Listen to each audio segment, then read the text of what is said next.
فلسطینیوں کی آواز کو نہیں سنتا، ایک تو یہ وجہ ہے۔ صحیح۔ کچھ پاکستان نے اپنے امیج کو پچھلے سالوں میں خراب ہونے دیا۔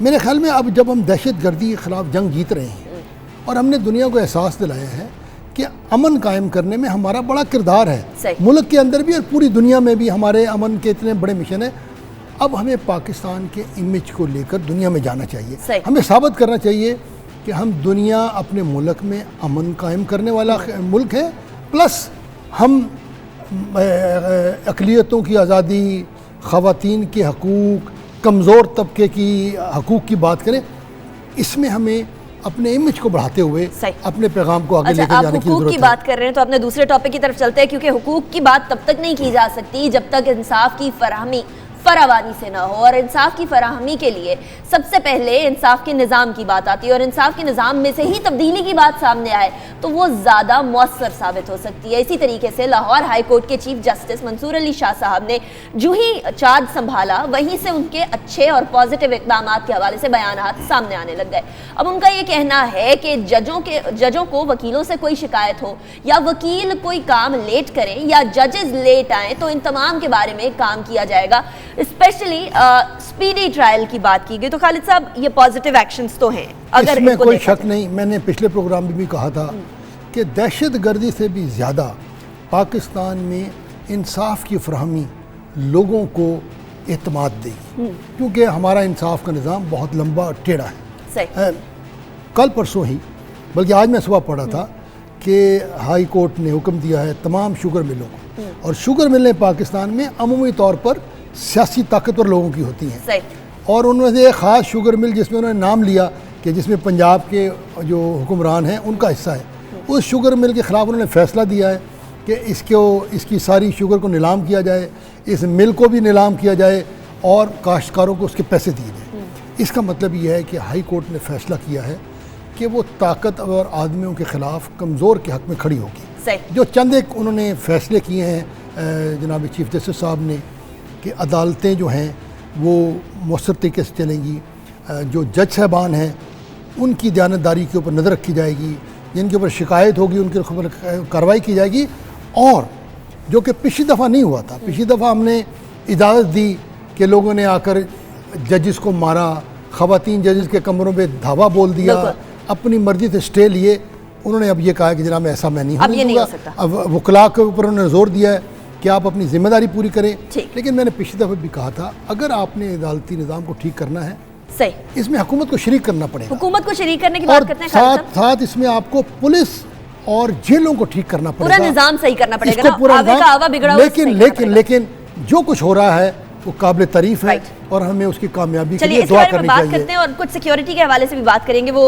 سندھ ہائی کورٹ کے چیف جسٹس کے بیٹے کے ساتھ بھی اس کو ذرا کنیکٹ کرتے ہوئے چلتے ہیں۔ ہمیں جانا بریک کی طرف، پروگرام زیر بحث میں ہمارے ساتھ رہیے گا۔ ابھی بات کریں لاہور ہائی کورٹ کے چیف جسٹس کے کچھ اقدامات کی، will continue with it after a break.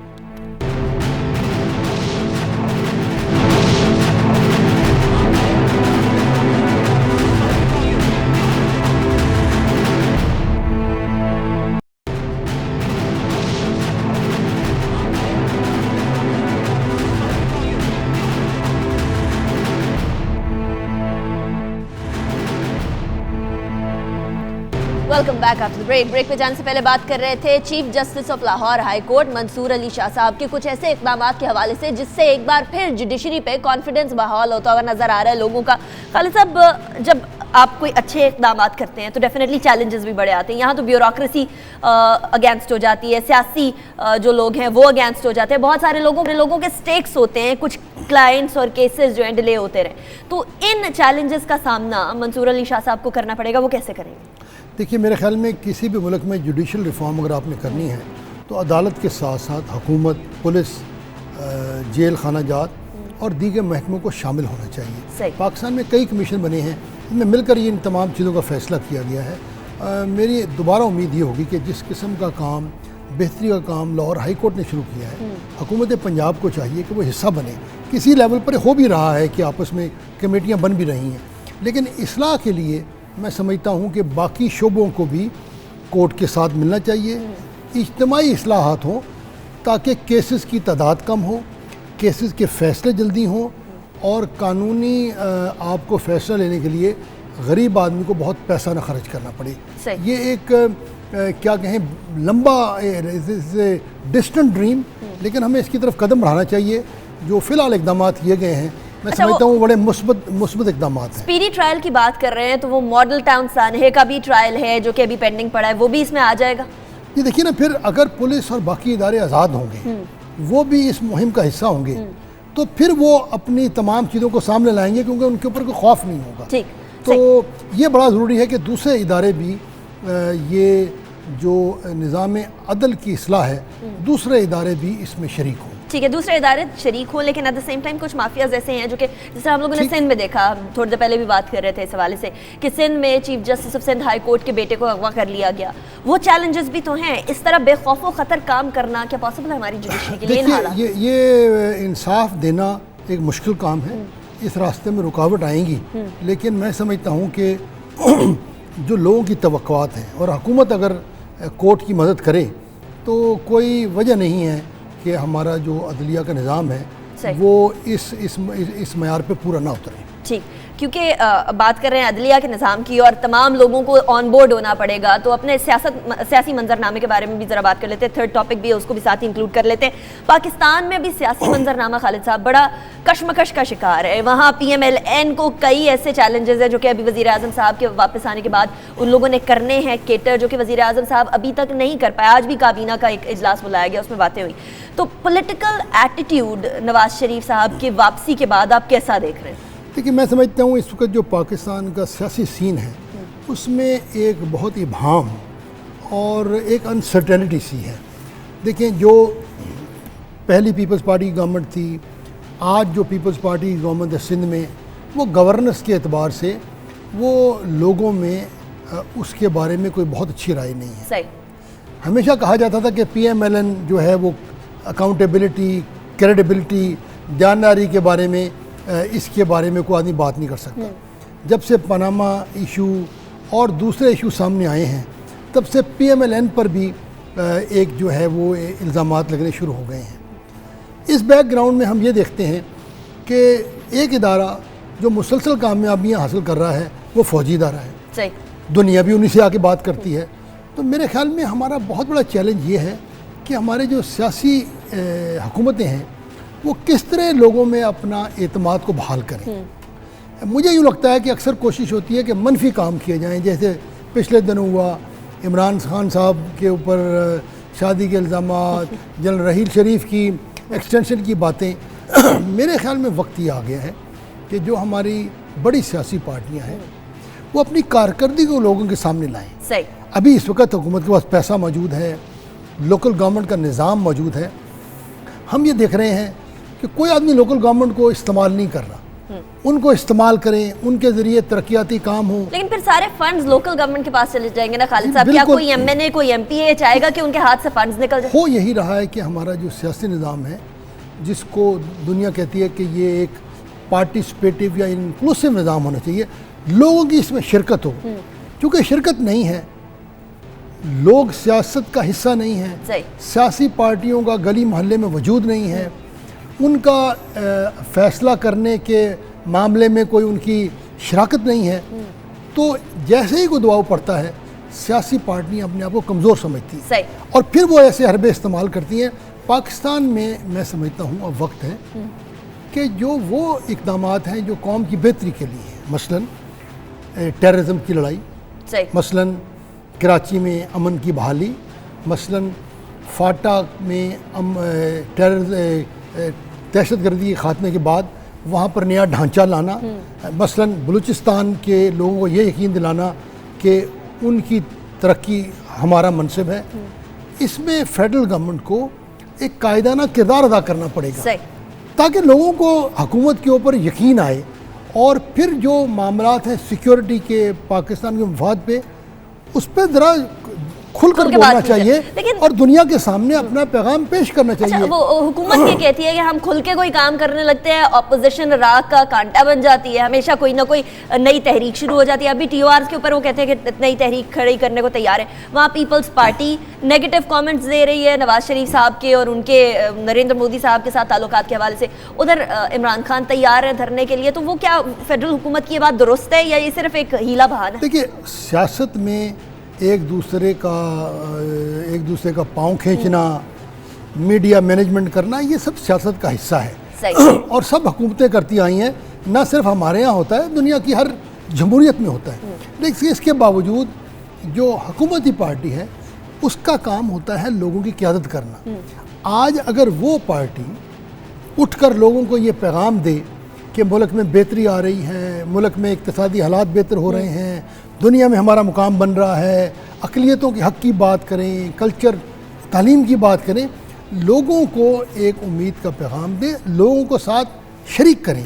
تو اگر وفاقی حکومت نے یہ کام نہ کیا اور صرف انہوں نے یہ سمجھا کہ خود بخود لوگ ہمارے ساتھ رہیں گے, آپ ان معاملات میں جہاں پر لوگ آپ کی طرف آپ کی قیادت کو دیکھ رہے ہیں. جیسے میں نے عرض کیا کراچی میں جو ایم کیو ایم کا معاملہ ہے, جو سندھ کی گورننس کا مسئلہ ہے, وہاں فیڈرل گورنمنٹ کو ایک لیڈ رول ادا کرنا چاہیے. تو لوگ دیکھیں گے کہ یار یہ تو ملک کو آگے کی سمت میں لے جا رہے ہیں. لیکن وہ کراچی کا معاملہ اور اب لاڑکانہ کا معاملہ کھڑا ہو گیا خالد صاحب, اس کے بارے میں بھی بات کریں گے. ابھی مجھے جانا بریک کی طرف. کراچی کی یا سندھ کی سچویشن بڑی گریو ہوتی جا رہی ہے, بڑی ایسی ہوتی جا رہی ہے جس کے اوپر تشویش کا اظہار بھی کریں تو وہ کم ہے. اب اس کے سلوشن کے حوالے سے بات کرنا ہوگی کیونکہ سہیل انور سیال صاحب کے بھائی اور ان کے فرنٹ مین کی باتیں آنا شروع ہو گئی ہیں. کیا یہ باتیں آگے چل کے سندھ حکومت کے لیے مسئلہ بن سکتی ہیں یا نہیں بنیں گی؟ After break.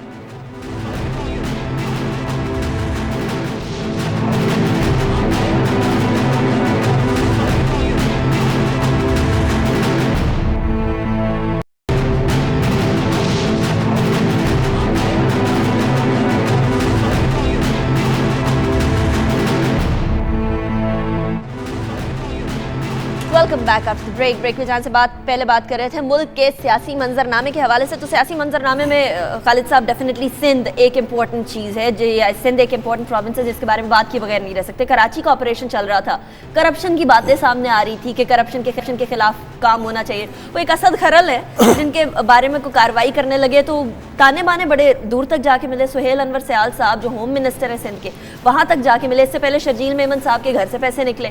مطلب کیا ہو رہا ہے سندھ میں؟ کیا سندھ میں کرپشن چھپانے کی باتیں کی جا رہی ہیں جو رینجرز کو روک دیا جاتا ہے؟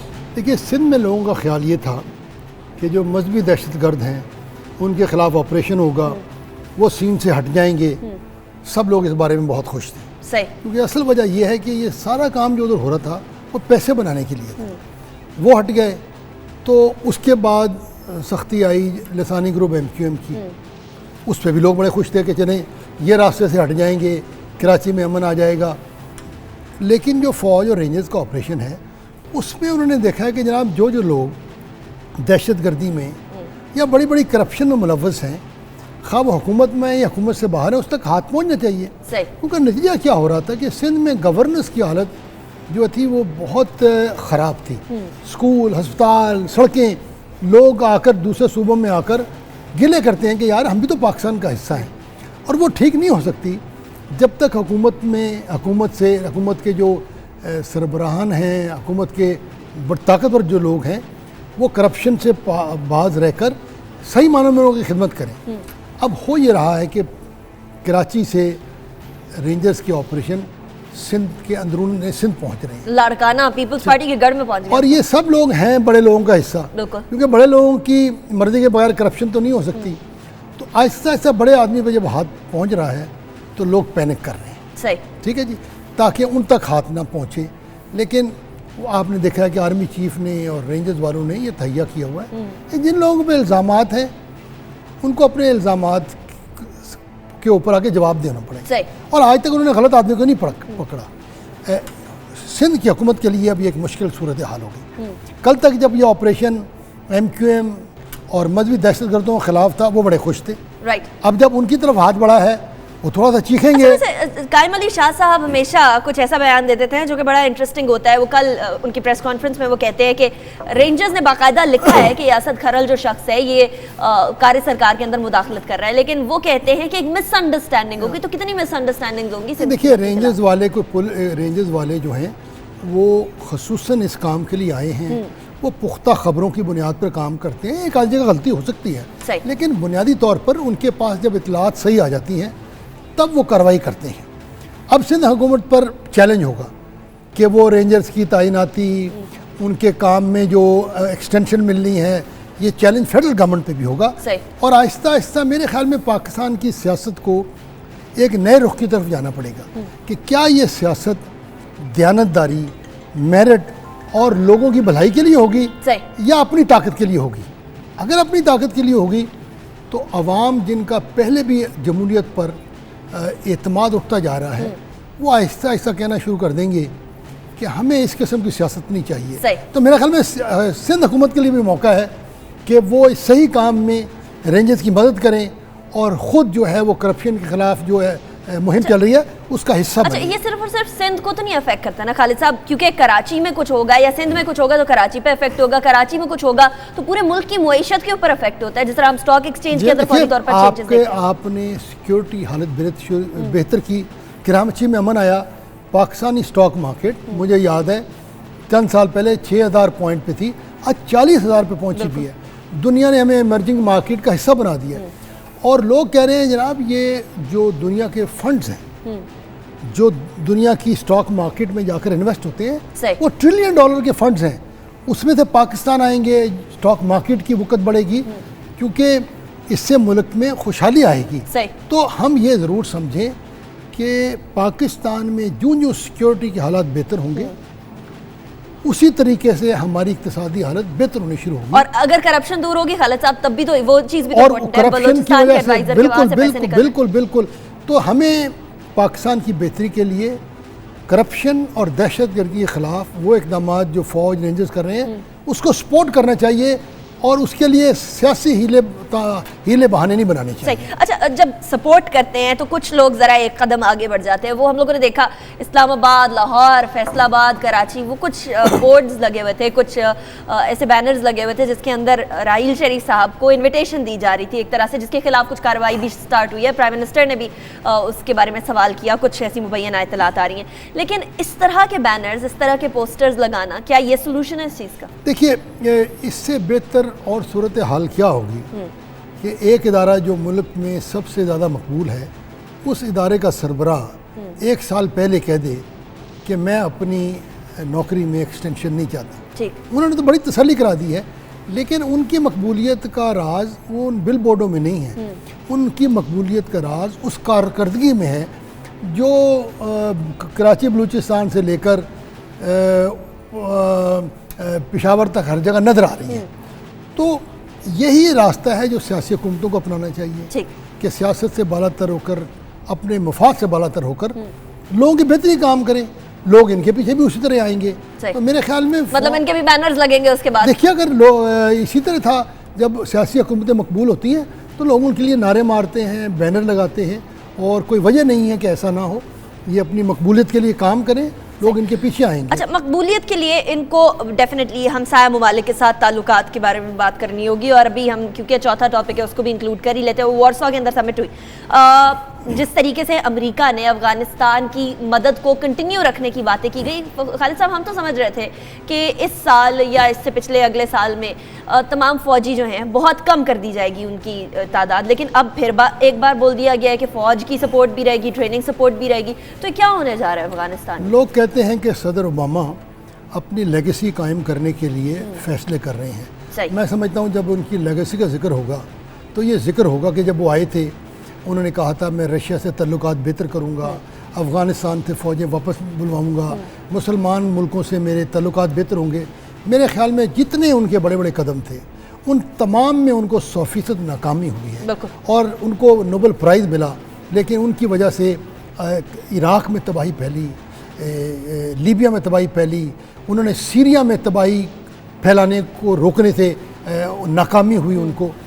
اب چونکہ ان کے ہاں بھی سیاست ہے، الیکشن کا سال ہے، وہ نہیں چاہتے کہ وہ ایسا کام کریں جس سے جب اگلا صدر آئے تو افغانستان کی صورتحال ہاتھوں سے نکلی ہوئی ہو۔ تو انہوں نے دو فیصلے کیے ہیں، ایک تو اپنی فوجوں کو انہوں نے زیادہ ایکٹیو کام، ان کا رول مضبوط کر دیا کہ جناب آپ جائیں طالبان کے پیچھے جائیں، اٹیک کریں، اور دوسرا انہوں نے ایسے دکھانے کے لیے کہ پتہ نہیں 10,000 سے کم ہو کر فوجی 8,740 ہو جائیں گے، 1,000 آدمی کا فرق ڈالا ہے۔ بنیادی طور پر انہوں نے کہا ہے کہ جناب جس طرح کام چل رہا ہے چلنے دیں، اگلے الیکشن کے بعد دیکھیں گے۔ لیکن جو صورتحال افغانستان میں ہے وہ یہ اب بتا رہی ہے کہ ہر روز افغانستان کی حکومت کا کنٹرول وہاں پر کمزور ہو رہا ہے، جو طالبان کی طرف سے سرکشی ہے وہ بڑھ رہی ہے، اور ان کے لیے اس کو روکنا بہت مشکل ہے۔ لوگ افغانی ہزاروں کی تعداد میں اپنا ملک چھوڑ کر دوسرے ملکوں میں جا رہے ہیں، ٹرکوں اور کشتیوں میں بیٹھ کر، اور افغان حکومت نے صرف ایک نقطہ پکڑا ہوا ہے کہ یہ سب کچھ پاکستان کا قصور ہے۔ جس طرح انڈیا کشمیر کی ہر بات پاکستان پہ ڈالتا ہے، اگر انڈیا تو افغانستان کی ہر بات پاکستان پہ ہی ڈالتا ہے، وہ اس لیے کہ دونوں کا افغانستان اور انڈیا مل کر پاکستان پر الزام تراشی اور پاکستان میں جس قسم کی دہشت گردی ہوتی ہے اس کو سپورٹ کر رہے ہیں۔ میرے خیال میں افغانستان کے جو صدر ہیں وہ بڑے پڑھے لکھے آدمی ہیں، شاید وہ مجبور ہیں، ان کو اس حقیقت کو ماننا پڑے گا کہ پاکستان کے ساتھ مل کر کسی قسم کا طالبان کے ساتھ ریکنسلیشن کریں، ورنہ افغانستان میں بدقسمتی سے وہ شورش اور انتشار جو کبھی نہیں رکے گا وہ جاری رہے گا، اور اس کا نقصان ہمیں بھی ہوگا۔ اچھا خالد صاحب، لیکن ہم کوشش کرتے ہیں، ہر بار کوشش کرتے ہیں، یہاں تھوڑا امریکہ کو بھی تو عقل مندی کا مظاہرہ کرنا چاہیے۔ ایک طرف افغانستان میں ٹروپس کی بات کرتے ہیں، مدد کو بڑھانے کی بات کرتے ہیں، دوسری طرف پاکستان سے ڈو مور کے مطالبے کرتے ہیں، تیسری طرف بھارت کے ساتھ بہت سارے معاہدے کر رہے ہوتے ہیں۔ تو پاکستان ایک ایسا پیوٹل رول ادا کر سکتا ہے اس امن کے اندر، اس کو سپورٹ نہیں کیا جا رہا۔ کچھ تو یہ وجہ بھی ہے جسے ہم کہتے ہیں کہ it comes with the territory, کیونکہ دنیا دیکھ رہی ہے، مغرب دیکھ رہا ہے، خاص طور پر ہندوستان، امریکہ، افغانستان دیکھ رہا ہے کہ چائنا کو جو انڈین اوشن میں آنے کا موقع مل رہا ہے، اور جو انرجی کا ایک نیا کوریڈور بنے گا، اس کی وجہ سے پاکستان اور چائنا مضبوط ہوں گے، چائنا کو دنیا میں ایک سب سے بڑا پلیئر بننے کا موقع ملے گا۔ یہ اس کو روکنے کے لیے ساری کام کیا جا رہا ہے، لیکن لوگ یہ نہیں سمجھ رہے کہ چائنیز کے پاس پیسے کی کمی نہیں، پاکستان کا مشکل وقت ختم ہو چکا ہے، ہم نے بڑی بڑی رکاوٹیں دور کر لی ہیں۔ جو ہماری اور چائنا کا تعاون کی عملی شکل آگے بڑھے گی، دنیا دیکھے گی کہ اس میں شمولیت ان کے فائدے میں ہے، امریکہ کے فائدے میں ہوگی، سی پیک میں شامل ہونا، ہندوستان کے فائدے میں ہوگا، افغانستان کے فائدے میں ہوگا، اگر ہم اپنے قدم مضبوط رکھیں، ملک کے اندر سے دہشت گردی کو دور کریں، افغانستان میں بھی جو ہے مذاکرات کے لیے ہم ان کی مدد کریں، میں سمجھتا ہوں دنیا آہستہ آہستہ اس چیز کا اعتراف کرے گی کہ پاکستان نے امن کے لیے کردار ادا کیا، لیکن پاکستان کے حکمرانوں کو پاکستان کا نیا امیج لے کر سامنے دنیا میں جانا پڑے گا، اور وہ ایک چیلنج ہے خالد صاحب۔ ٹھیک ہے، بہت شکریہ ہمیں شو کو جوائن کرنے کا۔ خالد مقبول صاحب موجود تھے۔ لیکن ناظرین، عالمی منظرنامے کو کے تناظر میں اگر دیکھا جائے تو پاکستان کی بڑی چیلنجنگ سچویشن ہے۔ پاکستان ایک ایسے سٹینڈ پوائنٹ پہ کھڑا ہے جہاں ہر سائڈ سے اس کو چیلنجز فیس کرنے پڑے ہیں، لیکن اگر اپنے موقف کی طرف بڑھتا چلا جائے تو پاکستان ڈیفینیٹلی آگے بڑھ سکتا ہے۔ ایٹ دا سیم ٹائم ہماری ڈپلومیسی کے چینلز کو تیزی کے ساتھ پاکستان کے اچھے امیج کی تشہیر بھی کرنی پڑے گی، تاکہ جو ممالک پاکستان کے امیج کو خراب اور برباد کرنا چاہ رہے ہیں ان کو کیٹر کیا جا سکے، ان کو اپوز کیا جا سکے۔ اور جو ڈو مور کے مطالبے آتے ہیں، وہ جان مکین صاحب بھی دیکھ گئے کہ پاکستان میں کتنا کام ہو رہا ہے، اور سراہ کے گئے کہ مجھے تو پتہ ہی نہیں تھا کہ اتنا کام ہو رہا ہے اور اتنے سارے لوگوں نے شہادت لی ہے۔ اس کے بعد پھر ہم لوگوں کو اور اس حوالے سے تشہیر کے حوالے سے کام کرنا ہوگا۔ ہمارے آج کے شو سے اتنا ہی۔ زیر بحث سے انیکا نثار کو اجازت دیجیے، اپنا بہت خیال رکھیے، پاکستان اور پاکستانیوں کے لیے دعا گو رہیے گا۔ اللہ حافظ۔